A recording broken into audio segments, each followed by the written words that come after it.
প্রয়াত রাজ্যের প্রাক্তন মন্ত্রী তথা কংগ্রেস নেতা আবু হেনা রবিবার রাতে সল্টলেকে নিজ বাসভবনে শেষ নিঃশ্বাস ত্যাগ করেন তিনি।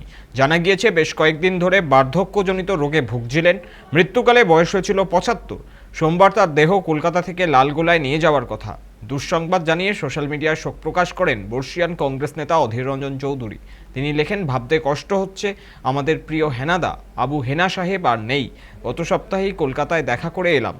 আশা করেছিলাম আবার মুর্শিদাবাদে ফিরে আসবেন, আমাদের মধ্যেই থাকবেন, আগের মতোই শক্ত হাতে পথ দেখাবেন। কিন্তু সেই দেখা যে শেষ দেখা হবে তা কল্পনাও করিনি। তার জীবনের সততা ও নিষ্ঠা শিক্ষার এক উজ্জ্বল দৃষ্টান্ত হয়ে থাকবে। পাশাপাশি আবু হেনা ছিলেন পেশায় আইনজীবী। এছাড়া ছাত্রজীবন থেকেই রাজনীতির সঙ্গে যুক্ত ছিলেন তিনি। ১৯৯১ সাল থেকে ২০২১ সাল পর্যন্ত লালগোলার কংগ্রেস বিধায়কের দায়িত্ব পালন করে এসেছেন। ২০১১ সালে প্রথমবার মন্ত্রীও হন।